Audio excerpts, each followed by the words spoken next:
Pre, saan ang punta nyo? Pwede mo ba ako samahan? Eh, hindi nyo na siya mapapagaling o mababawi pa. Tinatanggap na ng katawan niya ang nilalang sa loob ng katawan niya.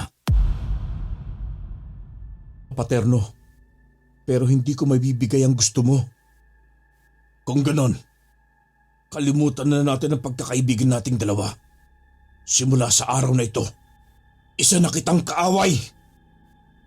Isa ang pagkakaibigan sa ating pinapahalagahan. Pero paano kung ang matalik mong kaibigan ang mismong iyong kaaway? Magandang umaga, kalakbay. Ang kwento na ating ibabahagi sa araw na ito ay ang karanasang pinadala ni Mabini. Hindi niya tunay na pangalan. Kasalukuyan siyang nakatira ngayon sa Zaraga, Iloilo City, at ang karanasan niyang ibinahagi ay nangyari noong taong 1966. Magandang araw mga kalakbay. Itago niyo na lamang ako sa pangalang Mabini.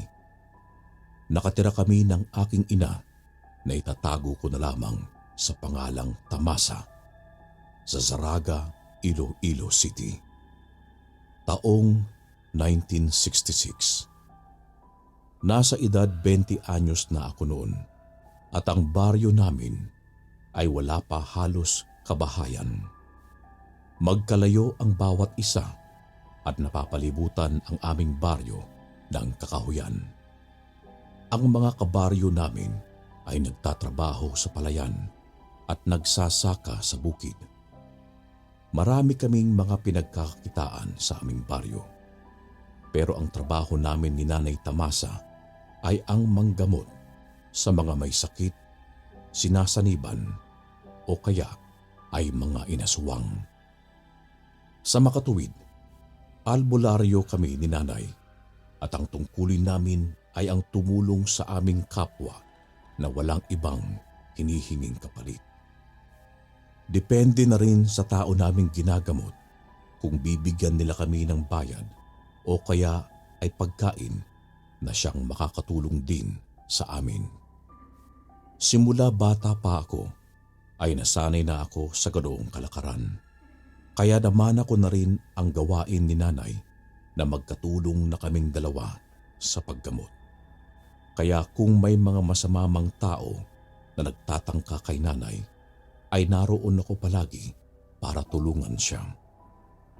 Sa larangan kasi ng trabaho namin ni Nanay ay hindi maiwasan ang may mga taong magagalit sa amin, lalo na ang mga aswang na masama ang hangarin sa mundo.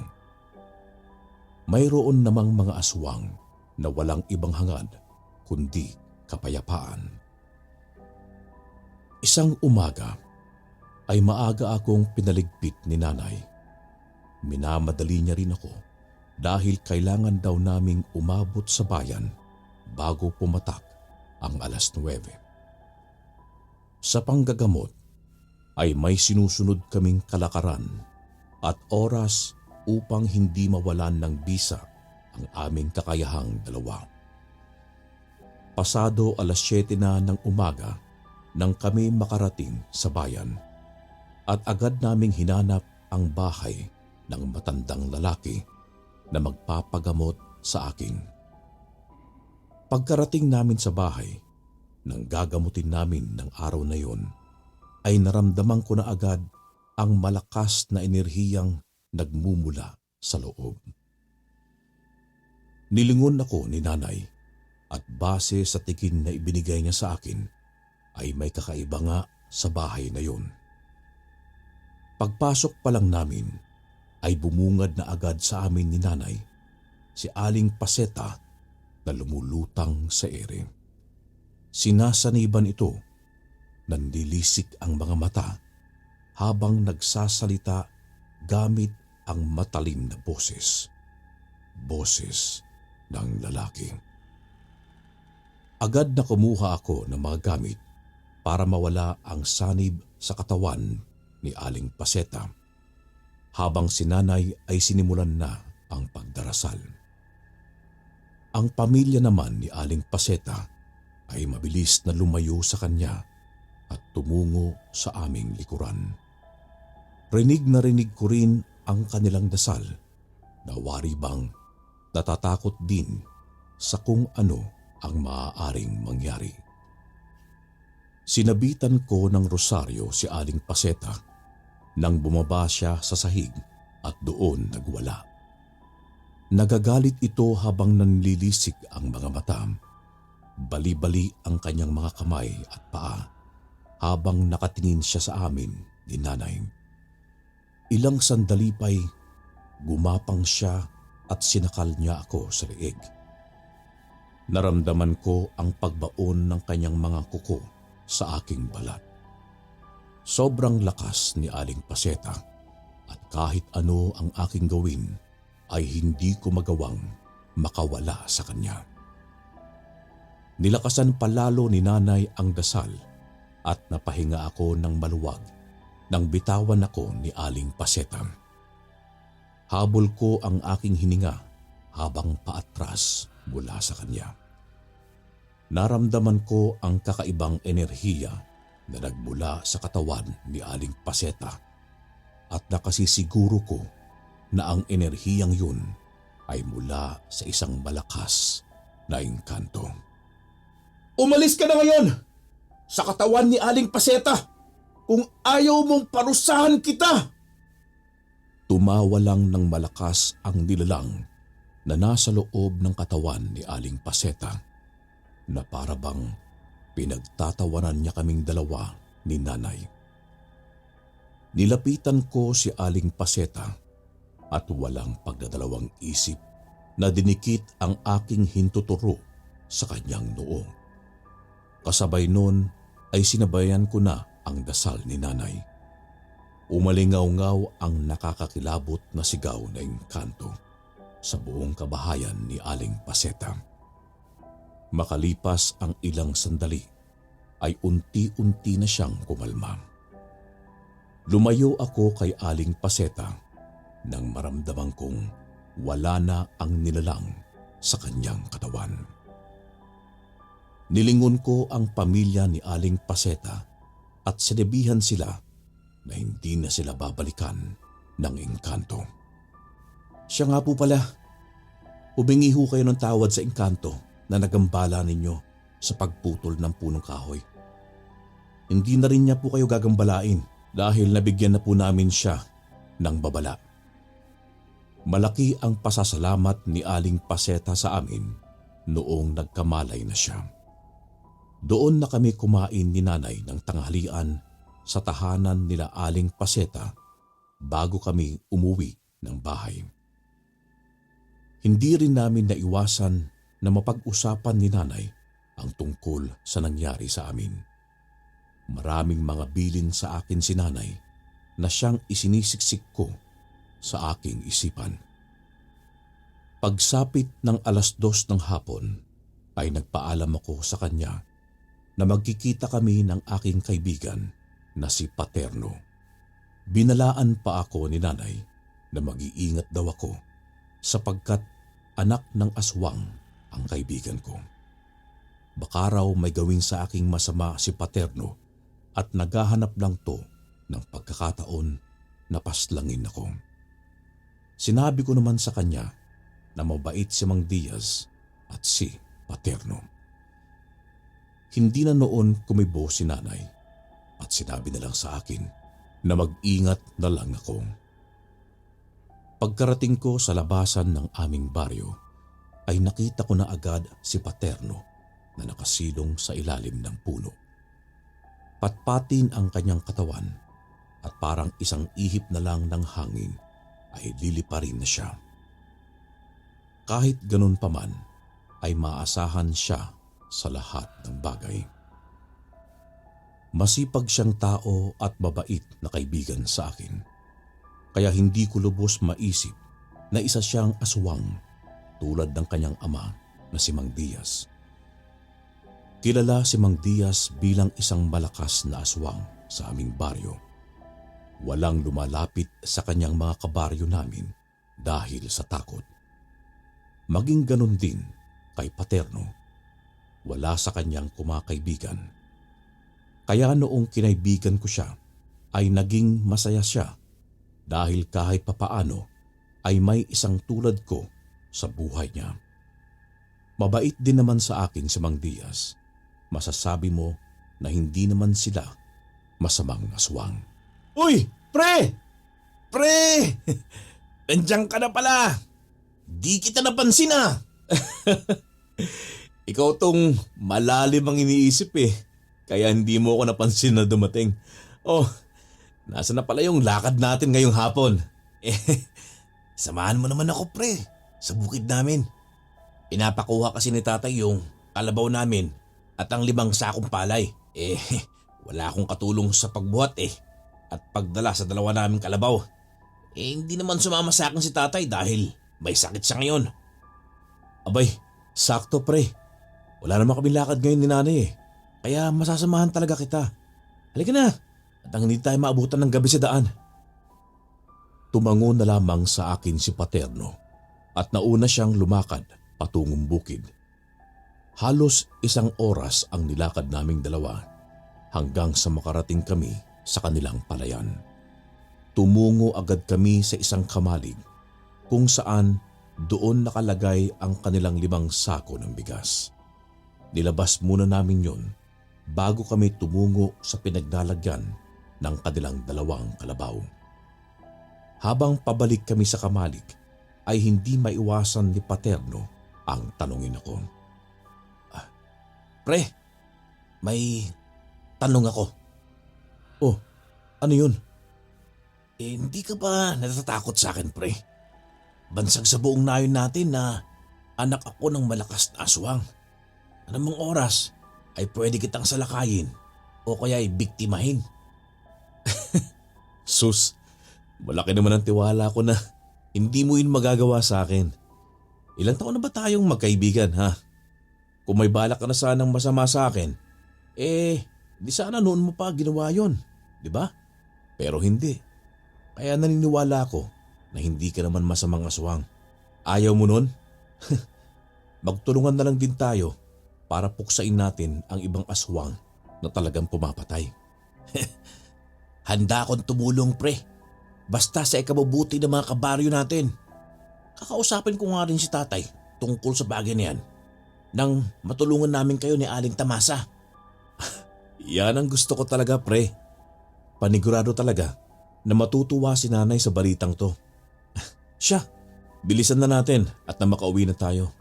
Nang sa ganun, hindi na tayo maabutan ng sobrang dilim sa daan. Baka biglang may lumitaw dyan eh. Huwag kang mag-alala pre. Kasama mo naman ako di ba? Walang masamang mangyayari sa'yo. Sigurado ako dyan. Ay, pambihira talaga. Ibang klase talaga kapag may kaibigan kang katulad mo. Kinuha na nga namin ang 5 sako ng palay at kinarga yon sa kargahan na sinabit sa likuran ng 2 kalabaw. Pagkatapos ay nagsimula na kaming maglakad papalik ng aming baryo. Nang nilamon na ng dilim ang paligid, hindi ko maiwasan ang makaramdam ng kakaiba. Pakiramdam ko ay may nakatingin sa amin ni Paterno. Pinagmasdan ko ang 2 kalabaw at parang may tinitingnan ang mga ito sa aming unahan.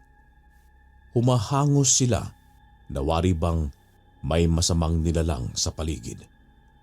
Lumapit ako ng bahagya kay Paterno, saka siya si Rico.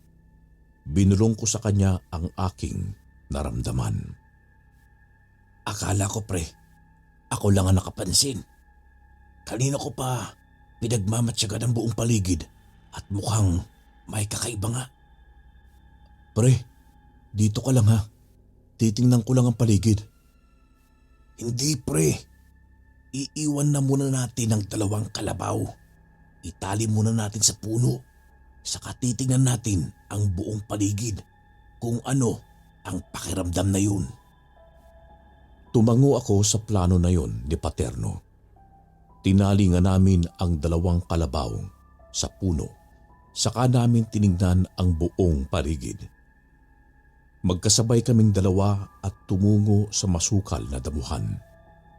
Makalipas ang ilang sandali, nakarinig kami ng munting kaluskos. Hinawakan ko ng mahigpit ang sulo na aking daladala at inilawan ko ang taas at maging ang sakalapit na kinatatayuan namin. Umatras si Paterno palapit sa akin nang makita niya ang dalawang pulang mga mata na papalapit sa amin. Agad kong hinanda ang itak na nasa aking bewang at humarap sa kung anong klaseng nilalang ang nagtatago sa dilim. Humahangos ito ng malakas na parabang tunog ng leon. Pre, ano sa tingin mo ang nilalang na yan? Hindi ko rin alam, pre. Pero base sa wangis niya, para siyang isang leon. Nako, pre, saan mo naman nakuha ang ideya na may leon dito sa baryo natin? Walang leon dito sa Pilipinas na nabubuhay. Yun na nga, pre. Biro ko lang naman eh. Para kahit papaano mawala ang kaba ko. Pakiramdam ko, hindi rin naman to engkanto. Magsasalita pa sana si Paterno nang bigla na lamang tumakbo sa kinaroroonan namin ang nilalang. Nanlaki ang aking mga mata nang sa akin siya tumungo at dinaganan ako sa aking dibdib. Noon ko lamang nakita na isa siyang nilalang na bangkilan. Sinubukan kong makawala mula sa nilalang nang kahit ano ang gawin ko ay hindi ako makawala. Malakas siya at parang walang balak na pakawalan ako. Humingi ako ng tulong kay Paterno pero napagtanto ko na walang boses na lumalabas sa bunganga ko. Napatingin ako sa bangkilan nang unti-unti siyang nagpalit ng anyo sa katawang tao. Pero ang kanyang ulo ay tulad pa rin ng isang bangkilan. Tumayo ako mula sa pagkakahiga sa lupa at tiningnan ang buong paligid. Wala na ako sa kinatatayuan ko kanina kasama si Paterno, kundi nasa isa akong madilim na paligid. Pero rinig ko ang lagaslas ng ilog sa hindi kalayuan. Maya-maya pa ay nagsalita ang bangkilan. Sinabi niya sa akin na wag raw ako magtaka kung bakit ako naroon sa kanyang mundo.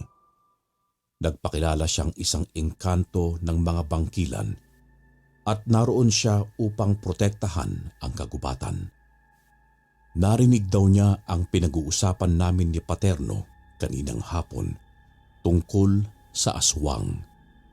Galit na galit daw siya sa aswang at gusto niyang mapuksa ang mga ito upang matigil na ang pagpatay sa mga inosenteng tao. Nagpakita raw siya sa akin dahil naramdaman daw niyang may kakaiba sa akin. Matagal na rin daw niya akong sinusubaybayan at ang aking ina. Dakila raw ang aking puso at nakahandang tulungan ang ibang nangangailangan ng tulong. Kaya raw ako ang kanyang napili bilang tagapangalaga ng kanyang mutya. Noong una ay hindi ko siya maunawaan sa kanyang sinabi at kung tungkol saan. Pero nang hugutin niya ang kanyang isang pangil na umiilaw, ay naniwala akong mutya nga ang binigay niya. Sinabi niya rin na magbibigay raw yun ng proteksyon sa akin laban sa mga aswang at masasamang tao. Tataglayin ko raw ang kanyang kakayahan bilang isang bangkilan. Binilin niya na pakaingatan ko ang mutya at huwag basta-basta ipagkatiwala sa iba, kahit pa raw sa kaibigan kong si Paterno. Kahit daw mabait itong aswang, hindi pa rin daw maipagkakaila na kampon ito ng kadiliman. Noong naibigay na niya sa akin ang mutya at nang bumaon yun sa aking dibdib, ay siya namang pagkawala ng bangkilan sa aking harapan. Para siyang isang bulang naglaho na lamang sa hangin. Nang kumurap ako, ay sumalubong sa akin kanina ang kubat. Naroon si Paterno at ilang beses niya akong tinawag. Nang makita niya ako, ay mabilis siyang lumapit sa akin.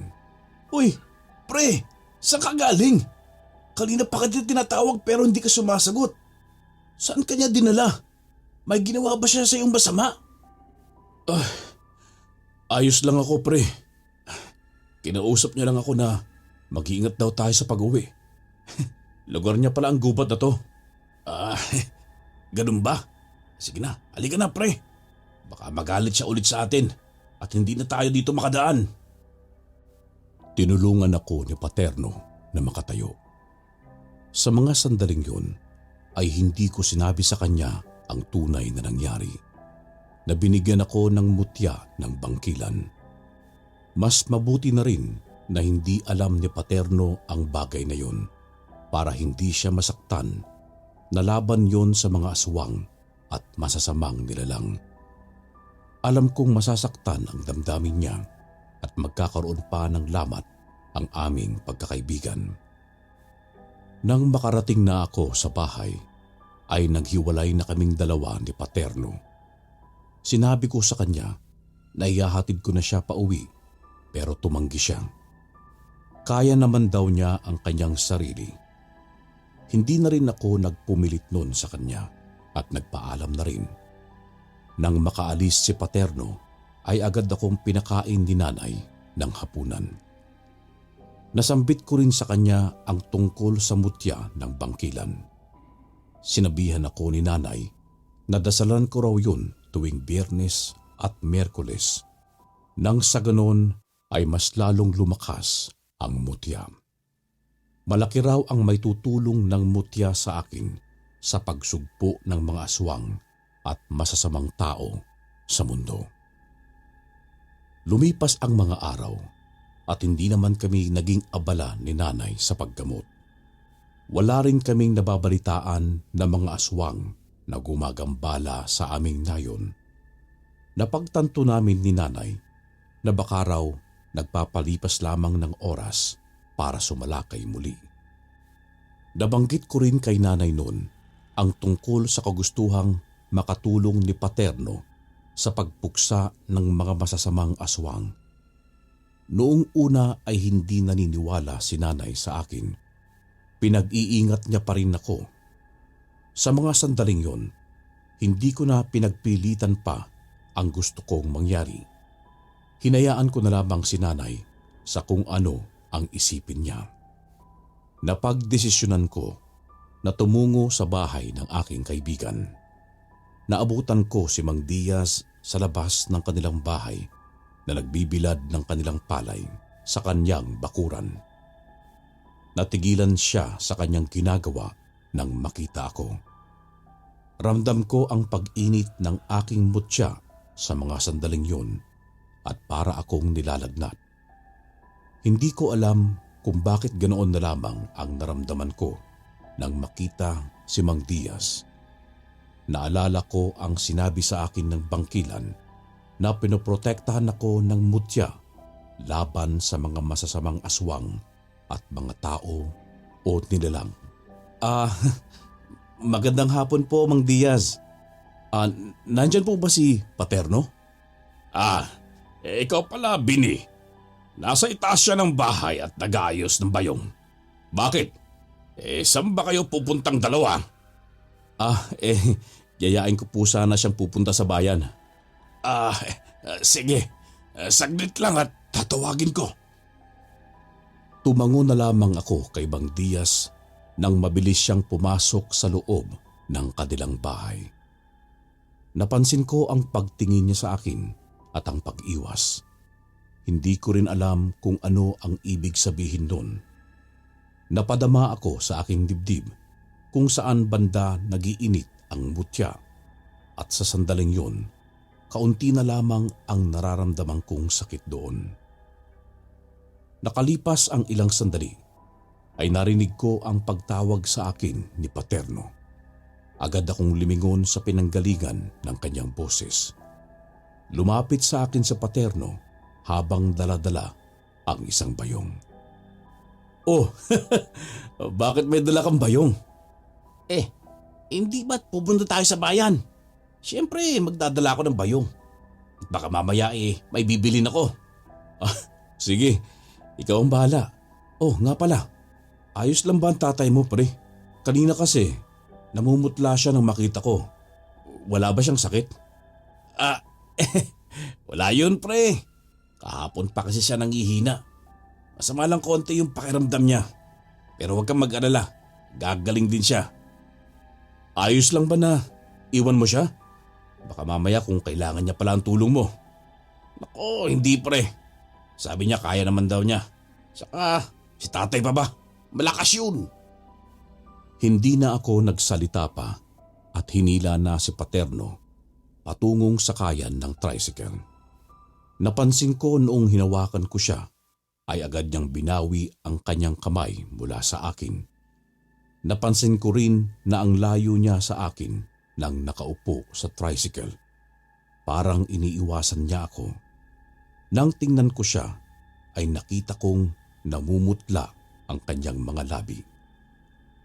Sinubukan ko siyang kalabitin pero agad siyang umiwas. Tinanong ko siya kung ayos lang at ang sagot naman niya sa akin ay ayos lang siya. Tumango na lamang ako noon, saka ipinagwalang bahala ang mga napansin kong kakaiba sa ikinikilos niya ng araw na yun.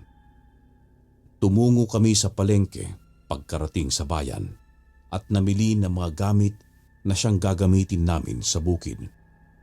Bumili na rin ako noon ng ulam para sa amin ni nanay sa bahay. Pauwi na kaming dalawa ni Paterno at lulan na ng tricycle. Niyaya niya akong dumaan muna sa kanilang bahay. Hindi naman ako tumanggi sa kanya at agad na pumayag. Pagkarating namin sa baryo ay may tumawag sa akin, si Mang Didoy. Humihingi siya ng tulong sa akin pero nang makita niya akong kasama si Paterno ay napaurong siya. Nilingon ko ang aking kaibigan at sinabi ko sa kanya na susunod ako pagkatapos kong tulungan si Mang Didoy. Hindi na nagtanong pa si Paterno at nauna na siyang naglakad pauwi. Binalikan ko naman si Mang Didoy ng mga sandaling yon. Tinanong ko siya kung ano ang tulong na hinihingi niya. Pasensya na, Mabini. Pero yung anak ko, ilang araw na siyang nakaratay sa katre. Hindi siya kumakain at kung minsan ay nagwawala siya tuwing sasabit ang kadiliman. Kaya ikinulong namin siya sa silid niya. Naisipan kong baka pwede mong tingnan siya kung anong marapat na gawin. Sige ho, Manong Didoy. Nasaan ho siya at ang matingnan ko? Doon siya sa loob ng bahay. Halika Bini. Sumunod naman ako kay Mang Didoy sa loob ng kanilang bahay. Pagpasok ko ay agad kong naramdaman ang matinding pag-iinit ng aking mutya. Tumungo kami sa silid ng anak ni Mang Didoy. Pagbukas ng pinto ay sumalubong sa akin ang halos butot balat na lalaki. Nakapikit ang mga mata nito at sobrang baho ang kanyang amoy. Iisa ang sumagi sa aking isipan ng mga sandaling yon. Unti-unti siyang kinakain ng aswang para maging isa na ito sa kanila. Napatingin ako kay Mang Didoy at saka sinabi sa kanya na iwan niya muna ako at ang kanyang anak. Tumango naman siya sa akin bago lumabas ng silid. Sinara ko ang pinto at maging ang bintana ng silid ng anak ni Mang Didoy. Pagkatapos ay tiningnan ko ang buo niyang katawan. Hindi ko siya magawang hawakan sapagkat natatakot ako na baka mabali ang buto niya sa kamay o maging sa paa. Lumapit ako sa lalaki at ipinatong ko ang aking kamay sa kanyang noong. Pinakiramdaman ko kung may kakaiba sa kanyang katawan. Halos mahugot ko ang aking hininga nang makita ko na may gumalaw sa loob ng kanyang tiyan. mas lalong uminit ang aking mutya na animoy gusto nitong kumawala sa aking katawan. Pumikit ako at nagsimulang umusal ng dasal. Sa bawat bigkas ko ng mga salita ay siya namang pagsigaw ng malakas ng anak ni Mang Didoy. Bigla na lamang siyang namilipit at may gumagalaw sa kanyang tiyan. Wari gustong makaalis ng nilalang sa katawan nito.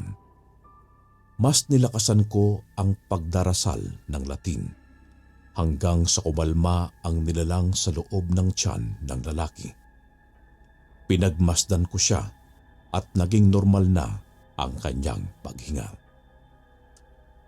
Maya-maya ay narinig ko ang boses ng bangkilan na bumulong sa akin. Sinabi niya na hindi pa raw tuluyang magaling ang anak ni Mang Didoy kung hindi ko raw mapapatay ang aswang na may gawa. Iisa lamang daw ang paraan kung paano ito gagaling. Pinayuhan ako ng bangkilan kung ano ang dapat kong gawin sa mga sandaling yun. Hindi naman ako nagdalawang isip sa pagtitiwala sa aking gabay at sinunod ko ang kanyang payo. Mabilis kong nilisan ang silid at pagkalabas ko, nakaabang si Mang Didoy sa akin. Kitang-kita ko ang kaba sa kanyang mga mata. Hinintay niya akong magsalita. Pasensya na, Mang Didoy. Hindi ko po mapapagaling ang anak ninyo. Maliban na lamang po kung mapatay ko ang aswang na may gawa nito sa kanya. Kinakailangan ko po muna itong hanapin. Papaano na ang anak ko? Hindi na ba siya gagaling? Paano kung tuluyan na siyang patayin ng aswang? Yan ang hindi ko po pababayaan, Mang Didoy. Huwag po kayong mag-alala. Hahanapin ko po ang aswang na may gawa nito sa anak ninyo. Pangako ho, gagaling po siya. Siguraduhin niyo lang po na walang sino man na makakalapit sa kanya at hindi ho siya makalabas ng silid na ito. Babalik po ako dito bukas. Maraming salamat, Bini.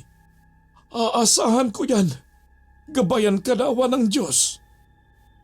Nagpaalam na rin ako noon kay Mang Didoy at umuwi na. Dumaan na muna ako sa bahay ni Paterno.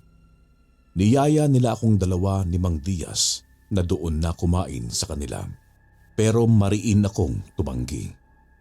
Hindi ko alam kung bakit bigla na lamang akong nawalan ng tiwala sa aking kaibigan at sa kanyang ama.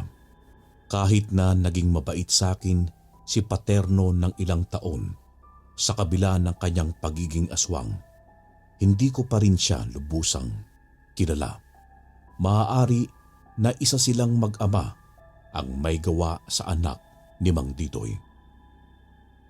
Gabi na akong nakarating sa bahay at labis ang pag-aalala ni Nanay Tamasa sa akin. Binigyan niya ako ng kurot sa aking tagiliran. Sinabi ko naman sa kanya ang dahilan kung bakit ako ginabi. Nabanggit ko rin sa kanya ang suspetsa ko tungkol sa mag-amang aswang. Ganoon din ang suspetsa ni Nanay na maaari lang daw na nagpapanggap na mabait si Mang Diaz at Paterno para hindi mapagkamalan na gumagawa ang mga ito ng masama sa aming baryo. Pero sa mga oras na yon, hindi pa ako lubusang naniniwala na may kinalaman sina Paterno sa nangyari sa anak ni Mang Didoy. Ngunit sa kabilang banda, naniniwala rin ako na sila ang salarin. Niyaya ako ni Nanay pagkatapos ng aming hapunan na dasalan ko ang aking mutya at dadasalan din niya ang kanyang anting-anting.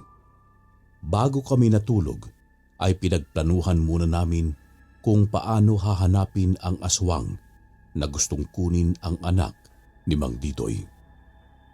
Kinabukasan noon ay maaga kaming nagising ni Nanay.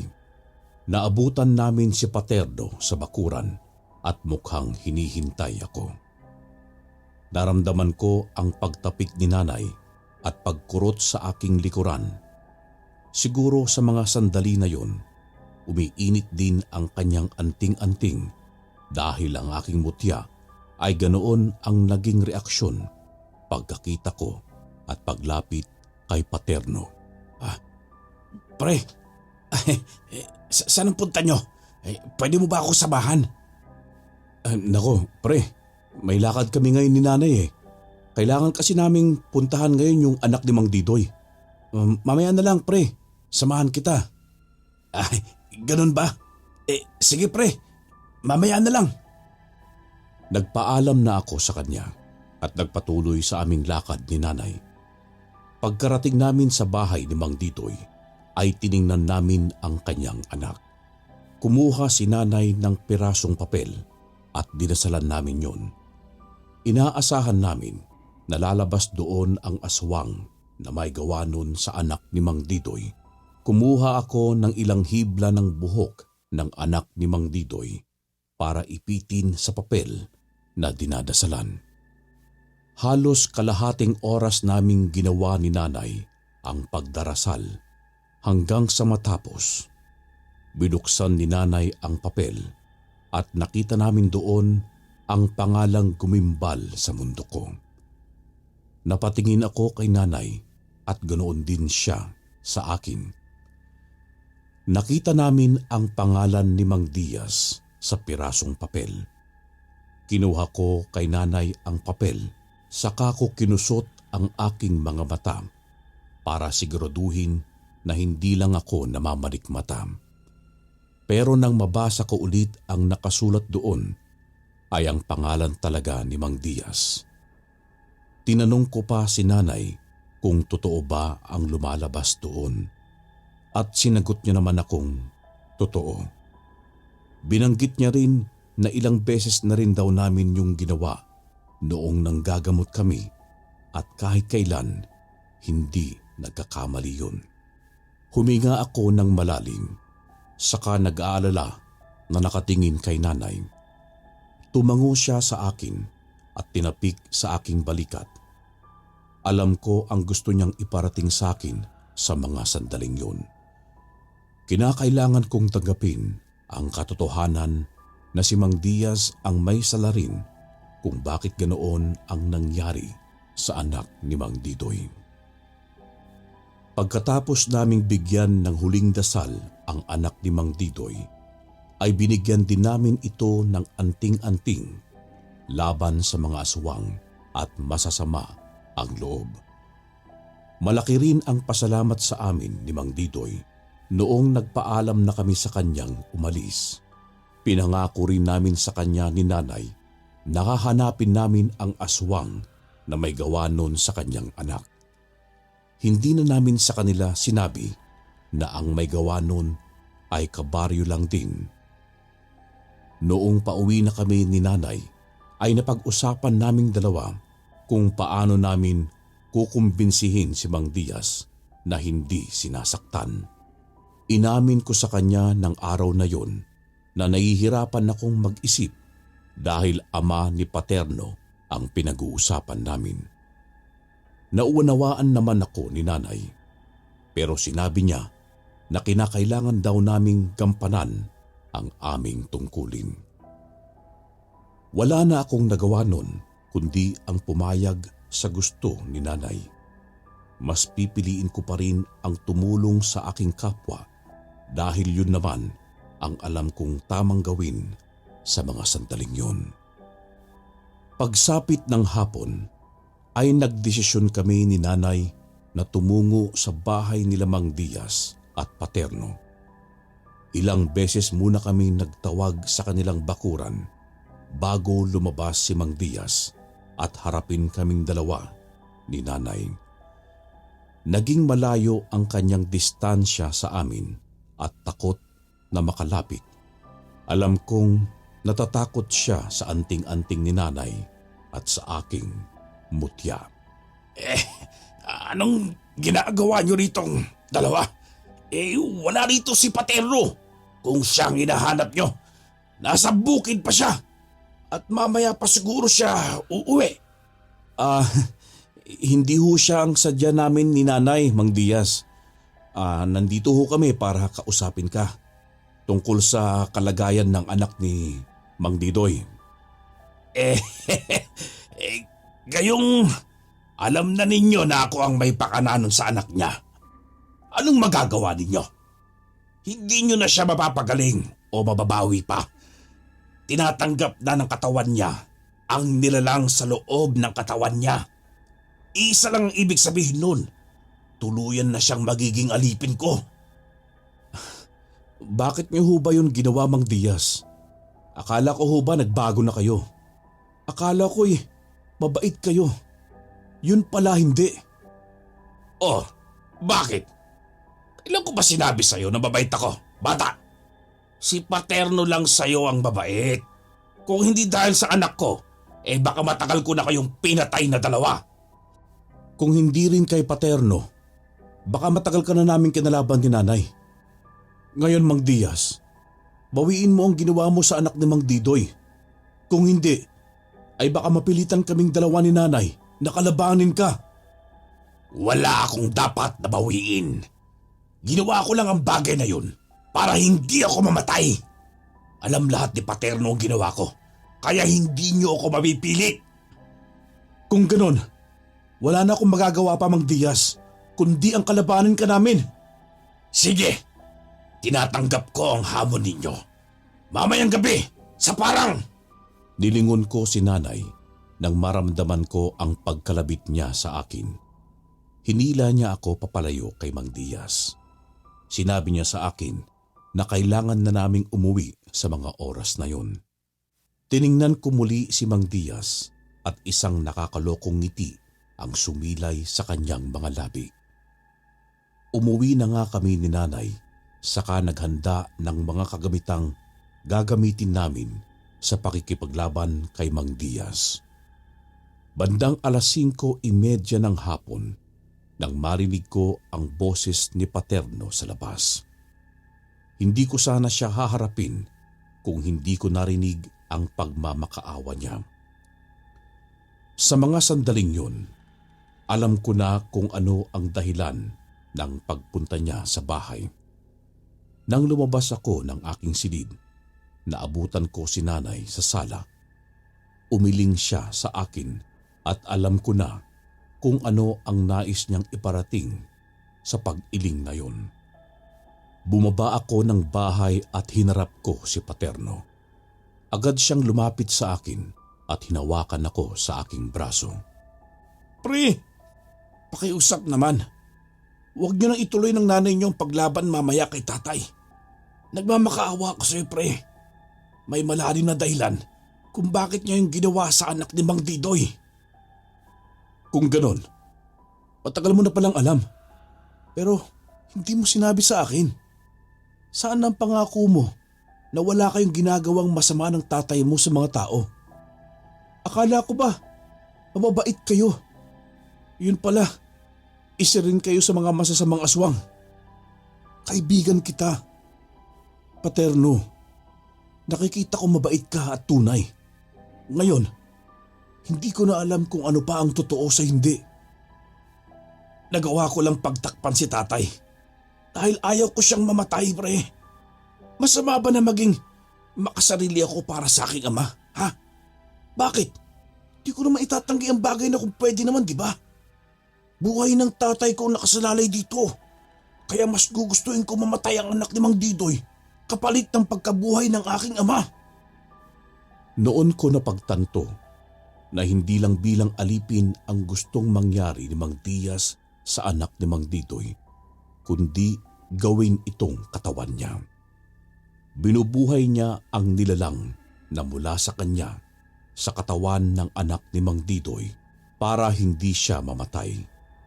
Isinalin niya ang kanyang itim na bertud dito.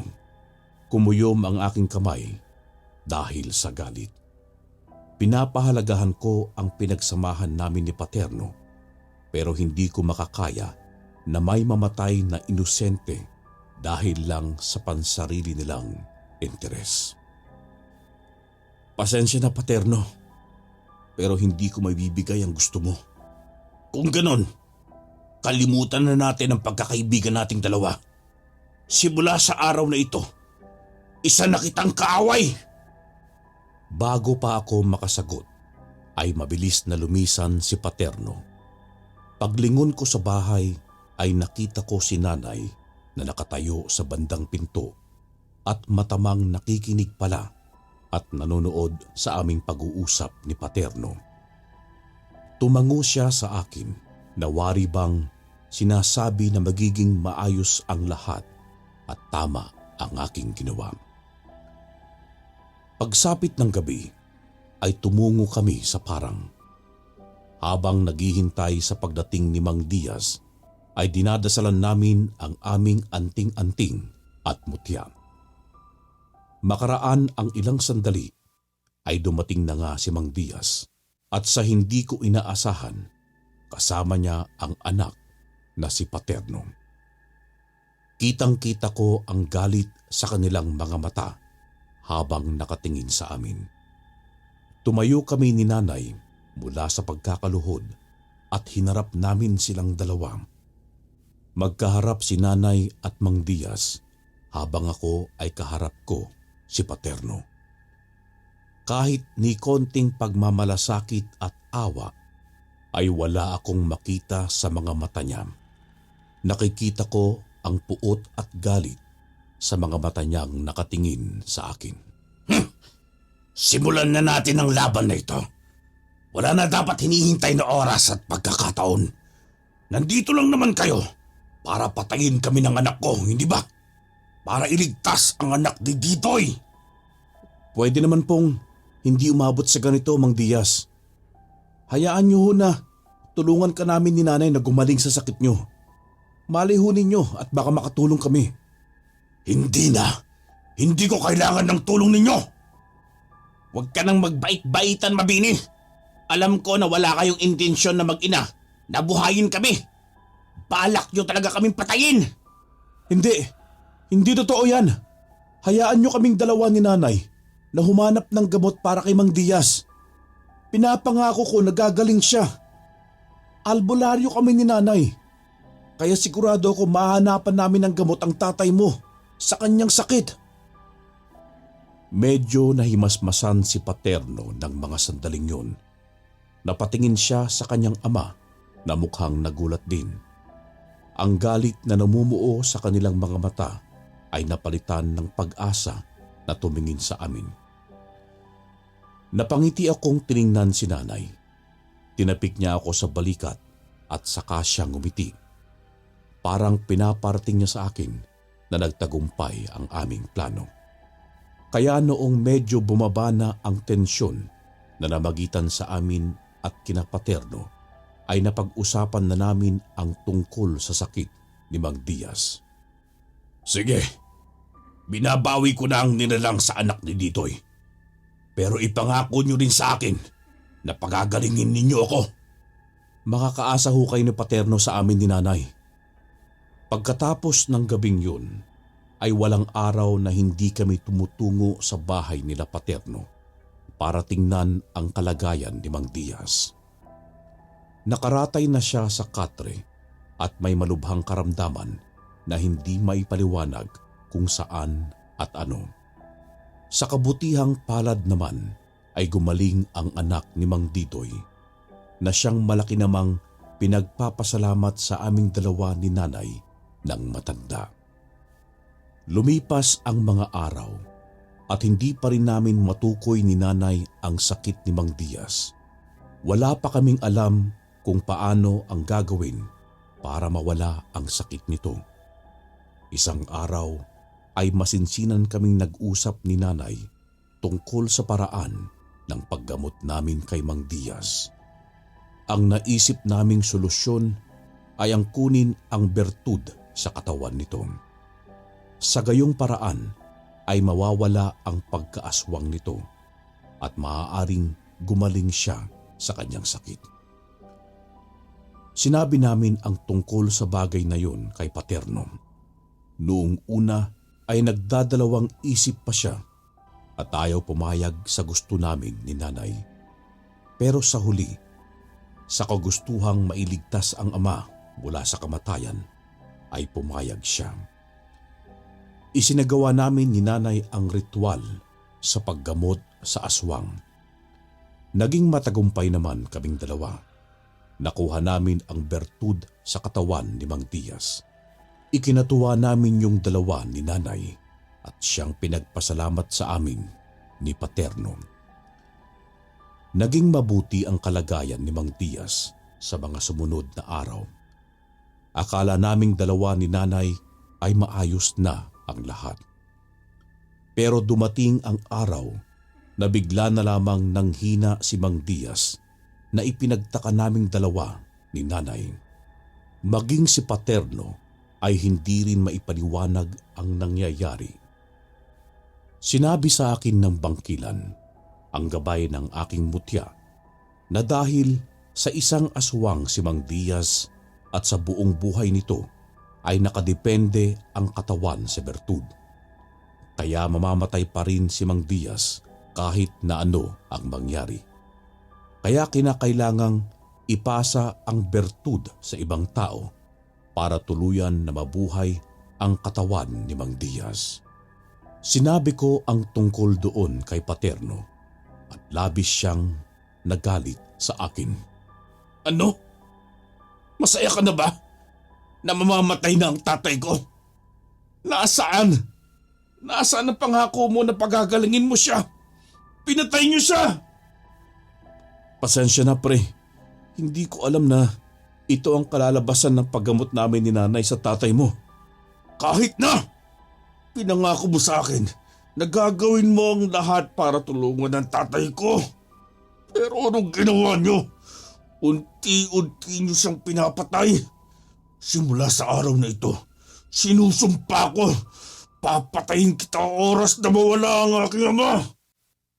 Simula ng araw na yun, hindi na ako kinausap pa ni Paterno. Nabalitaan na lamang namin ni nanay na namatay si Mang Diaz. Hindi na naglamay si Paterno at pinalibing na niya ang ama. Ilang araw na walang paramdam si Paterno matapos ang libing ni Mang Diaz. Nababahala na rin ako dahil baka kung ano ang gawin niya sa amin ni nanay sa mga sandaling yun.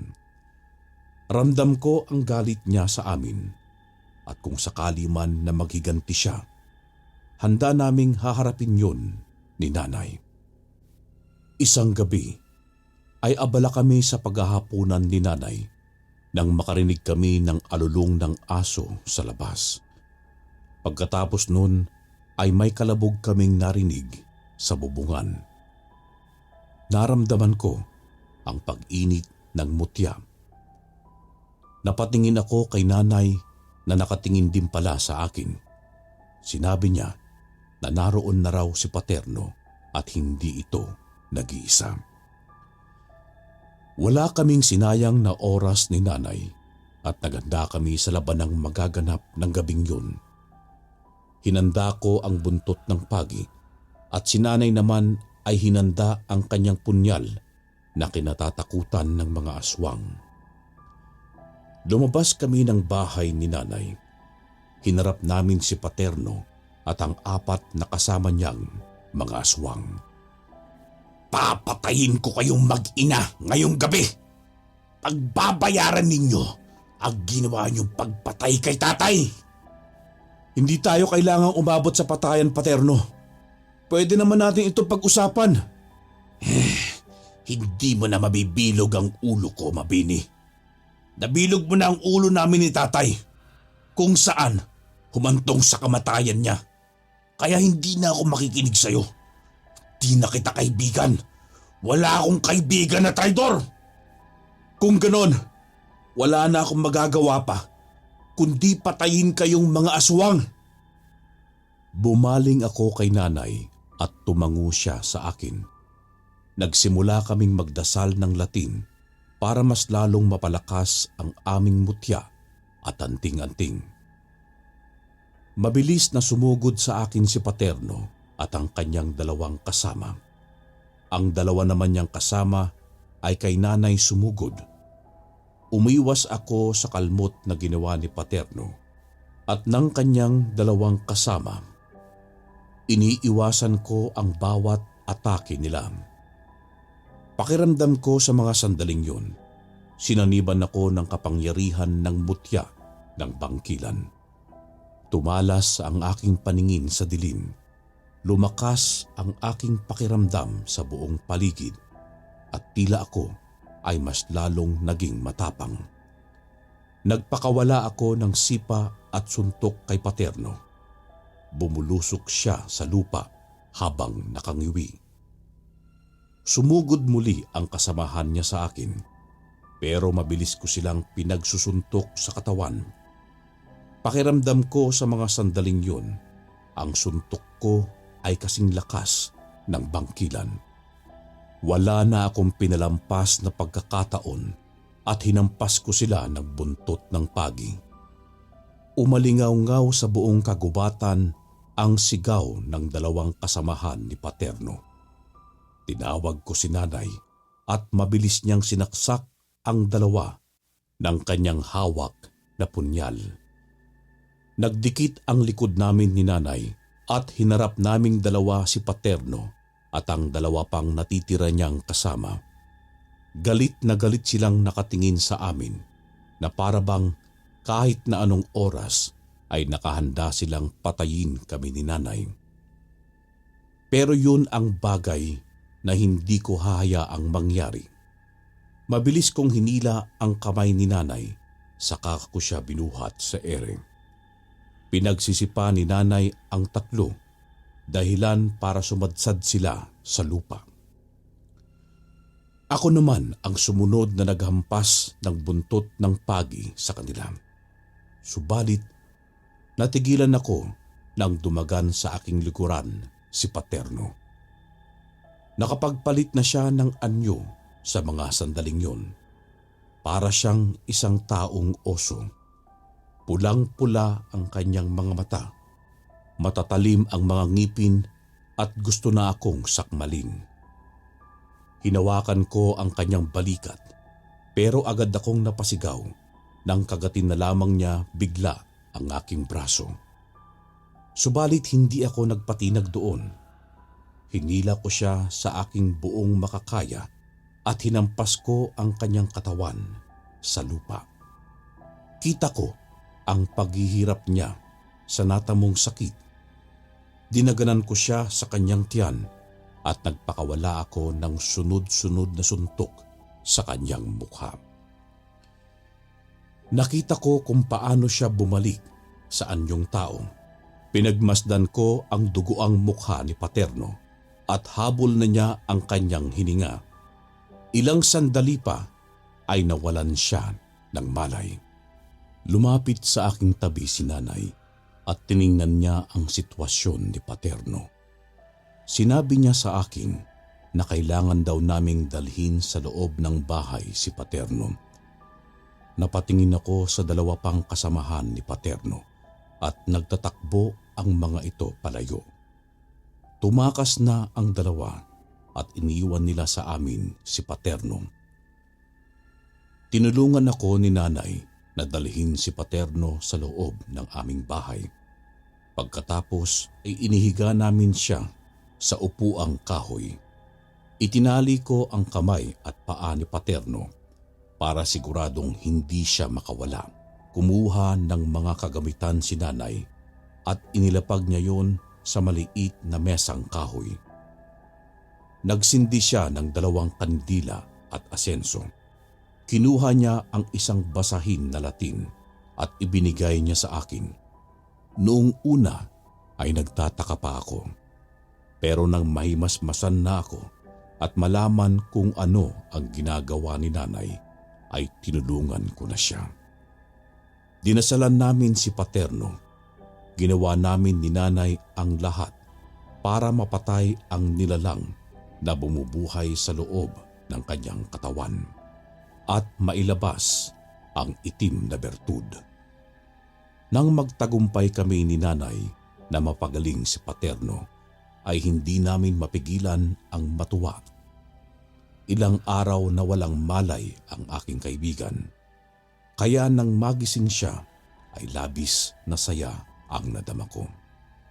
Subalit nakakalungkot lang dahil hindi na siya makausap ng matino.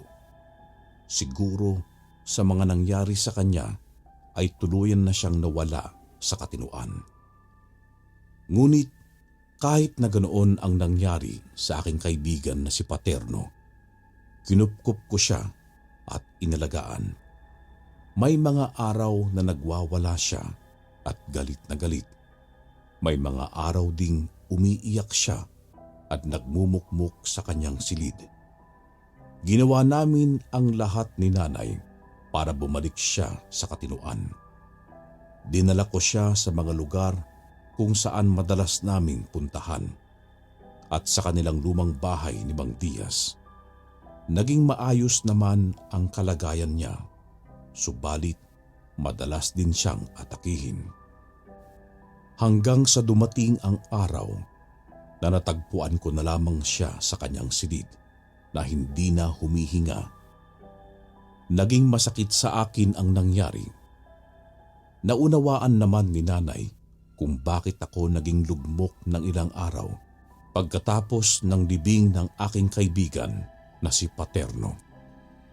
Subalit, nagpatuloy pa rin ako sa buhay at tinutulungan si nanay sa paggamot sa mga tao at ang pagtugis sa mga aswang. Hanggang sa ngayon, hindi nawala sa aking isipan ang mga pinagsamahan namin ng aking kaibigan na si Paterno at mananatili yon sa akin habang buhay.